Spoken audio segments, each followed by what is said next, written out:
नमस्कार मंडळी, धनश्रीज रेसिपीमध्ये तुमचं स्वागत आहे। तर आज आपण बनवणार आहोत खमंग असा पाणीपुरी फ्लेवरचा चिवडा, ज्यासाठी आपल्याला लागणारे पाणीपुरी मसाला, जलजीरा, जिरा पावडर, काळं मीठ हे सगळं टाकून घ्यायचं एका वाटीत आणि मिक्स करायचं छानपैकी। चांगलं मिक्स करून घ्यायचं, त्याला गुठळ्या नाही राहिल्या पाहिजे। आता एक कढई घ्यायची आहे आणि त्यात मुरमुरे भाजून घ्यायचे। बारीक गॅसवरच भाजायचे जेणेकरून छान भाजले जातात। हे मुरमुरे आहे ना, चवीला खूप छान लागतात आणि झटपटही बनतात। या वर्षी जर तुम्हाला दिवाळीत फराळाला काही असं डिफरंट टाईप काही करायचं असेल तर तुम्ही हे नक्कीच ट्राय करू शकता। झटपटही होतात, कमी साहित्यातही होतात आणि चवीलाही खूप छान लागतात। दरवेळेसचे बोरिंग पदार्थ खाण्यापेक्षा यावेळेस काहीतरी डिफरंट ट्राय करा। मी बारीक गॅसवरच भाजते मुरमुऱ्यांना, जेणेकरून जळणार नाही। जळल्यावर मग काहीच टेस्ट नाही लागणार आणि काहीच कामी येणार नाहीत ते मुरमुरे। त्यामुळे बारीक गॅसवरच भाजायचे शक्यतो। फुल गॅस होऊनच द्यायचं नाही, जास्तीत जास्त 4 ते 5 मिनिट लागतात भाजायला।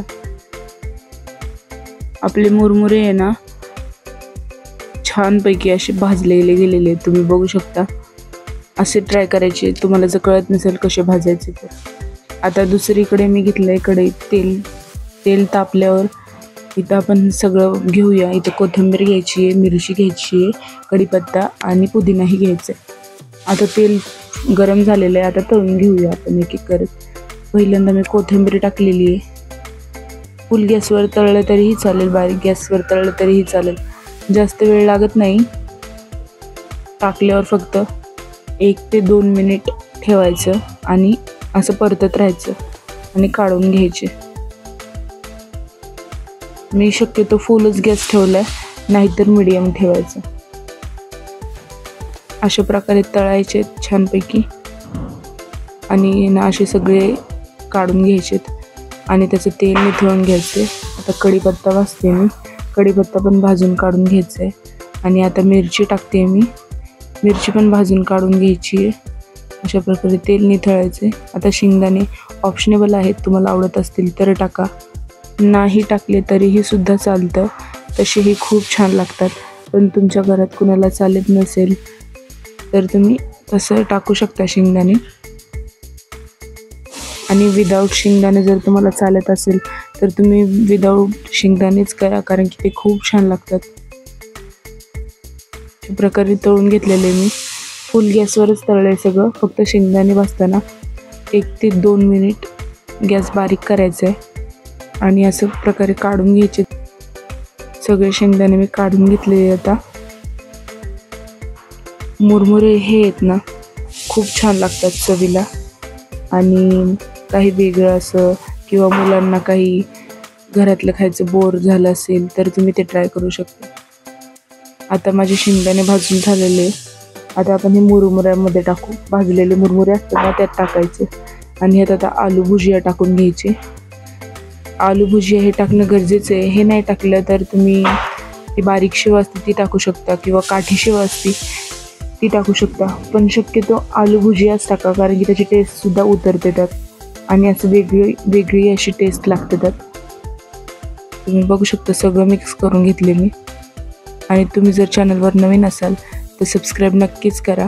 आणि मी दिवाळी फराळचं एक प्लेलिस्ट बनवलेली आहे, तुम्ही नक्की जाऊन चेक करा माझ्या चॅनलवर। आता मी मसाला पण टाकून घेतलेला आहे। आता मसाला टाकून मिक्स करून घ्यायचं छानपैकी। बघू शकतो आपण असं छान प्रकारे मिक्स करून घेतलं सगळं मी। आता आहे ना, आपण भाजलेले कढीपत्ता, पुदिना, कोथिंबीर, मिरची हे सर्व बारीक करून घ्यायचे मिक्सरमध्ये आणि कढई तापवायला ठेवायची आहे। कढई तापवायला ठेवली की त्यात ना आधी कढई छान तापून द्यायची, मग त्यात तेल टाकायचं। तेल तापल्यावर मग ती पेस्ट केलेली टाकायची आणि अशा प्रकारे मिक्स करायची। खूप जास्त वेळ नाही ठेवायचं, कारण की ती ऑलरेडी आपण तळून घेतलेले आहे। आणि अशा प्रकारे आपण काढून घ्यायचं मुरमुऱ्यांमध्ये आणि मिक्स करायचं, मिक्स करत राहायचं। याला अशा गुठळ्या नाही राहून द्यायच्या। तुम्ही जितका छान मसाला बनवताल आणि प्रमाणानुसार टाकताल. जे मसाले आहेत ना ते एक समप्रमाणात घेतलेले आहेत मी. आणि कढीपत्त्याचे ते जे आहे ना ते तुम्ही तुमच्या प्रमाणानुसार घेऊ शकता. आता आहे ना हे परतून घ्यायचे छान. पुदिना टाकायचाच आहे जेणेकरून ती वेगळी पाणीपुरीसारखी जी टेस्ट असते ती त्यात उतरते.